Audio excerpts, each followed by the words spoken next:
The Missouri House of Representatives passing a new congressional map giving Republicans an additional seat in the House ahead of the 2026 midterms. The proposed map would shift Missouri's congressional delegation to 7 Republicans and 1 Democrat. The current delegation is 6 Republicans and 2 Democrats. The measure passed the state House 90-65, now heads to the state Senate. President Trump congratulating Missouri Republicans on Truth Social for backing what he called a, quote, much fairer and improved congressional map. Joining me now is Florida Congressman Gregg Steube. Congressman, this is now the 3rd state to pursue redistricting after Texas. Your reaction? Yeah, for decades, Democrats, Obama and Eric Holder went across the country and was gerrymandering different states, especially in California, in Illinois, in New York. We've seen this time and time again. You have seen a mass exodus of individuals from California and New York to other states like Florida and Texas. So it makes sense for those state legislatures to look at the information and look how the demographics have changed. Just in Missouri, it's gone from a 0.2 Republican state to an 18% Republican state. Donald Trump won Missouri by 18%. So obviously you've seen in a short period of time how much the demographics in the state has changed, and the state legislature is smart to reflect that with new maps for their constituents. How confident are you that this strategy is going to work in Republicans' favors come the midterms next year, especially with such a slim majority? There is so much on the line. If the House were to go blue next year, that stops the agenda for President Trump, full stop. And we're going to have nothing but 2 years of an impeachment investigation and so on and so forth. I mean, because some would say to you, this is mutually assured destruction, because if the Republicans are going to do it, then the Democrats are going to do it, on and on and on until next year. Yeah, they've been doing it for decades. I mean, it's very clear. Eric Holder was running around the country doing this for decades. It's finally time for Republicans to stand up and do fair districts for their states. Florida has just enacted a committee to look at this. So as they go into committee weeks this fall, they're going to be going and looking at redistricting Florida. We have 1,100 people a day that move to the great state of Florida, and that's because of the policies that we have in place, and our districts should reflect that. So if there's changes that the state legislature needs to make, it should be reflective of the states for every election. Yeah. As we walk into 26, you are absolutely correct. If we lose the House in 26, it will be impeachment, impeachment, impeachment. I was here under Speaker Pelosi when Trump was president. We had 2 years of false Russia collusion hoax, impeachment hoaxes that went nowhere and did nothing for the American people. Right. No, and that is obviously the fear. And there's so much at stake for the midterms, obviously, Congressman. Now, to the business at hand right now, you've got just 8 legislative days to avoid a government shutdown. The White House is now asking Congress to extend the deadline to January 31st. So that's a 4-month delay. Originally, the White House had been pushing for a 1-year CR. Now, this is on the heels of a 21-page list of funding anomalies, detailing programs the administration says need different spending levels in the upcoming stopgap bill. Congressman, how do you and your colleagues negotiate all of this? Are you okay with January 31st? Do you think that we need to go for something longer, something shorter?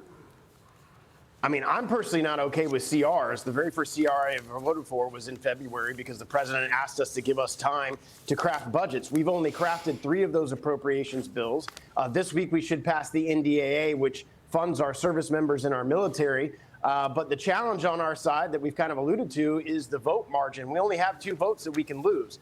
So you've got to get the entire conference together. If you can't get the entire conference together to agree upon a path forward, then of course you got to go to the Democrats and try to strike some type of deal. If we go to the Democrats on the House side, they're going to want policies that people like myself are not going to support.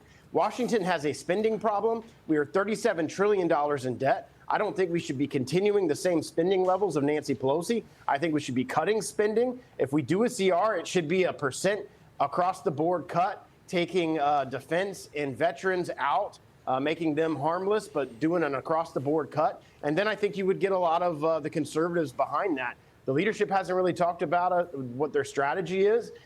So it'll be interesting to see what happens in the next couple of weeks. Well, it seems that Speaker Mike Johnson is, kind of waiting on maybe some spending cues here and needs more information. And he hasn't really been that vocal about what the plan is here, to be clear. But I was looking at the anomalies, and I one thing I thought was interesting is that some of the requests, this is from the White House in this 21-page list, is higher funding for SNAP Nutrition Assistance Program. They also want a D.C. fix that allows D.C. to spend over $1 billion of its locally raised tax revenue. Let them do it. There's a lot of requests in this 21-page document. What do you make of what you've seen so far? I know it was late last night, but.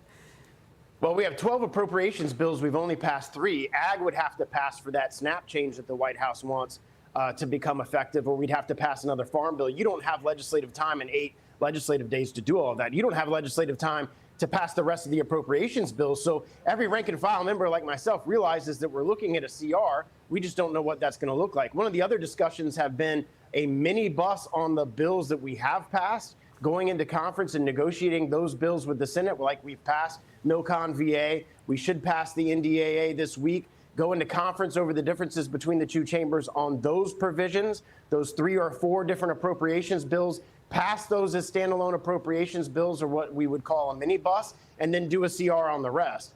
That's another option that's available to try to kind of weave to get the votes that we need on the House floor. Yeah, and again, to your point about that margin, that is the critical issue here amidst all of this with 8 days left to go.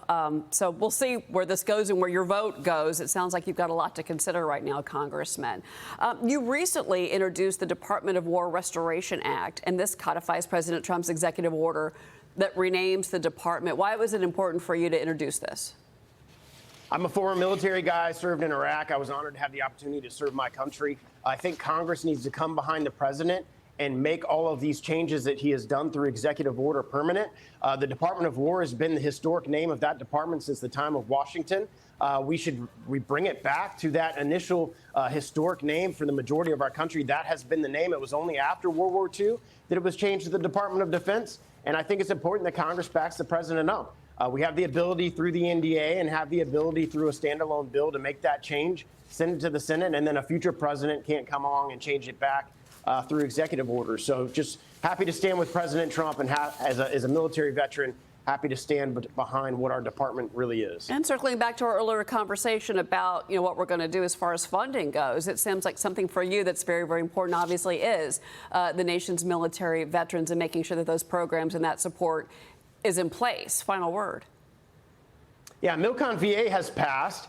We should have the NDAA passed this week. So why not pass those as standalone bills, working with the Senate, go to conference, work out the differences, and then do a CR that cuts spending for the rest of the appropriation bills that we haven't gotten to. All right. We like to hear about spending cuts. Congressman Gregg Steube, it's always great to see you, sir. Thank you so much for being here. You too. Thank you. All right. Congressman Gregg Steube.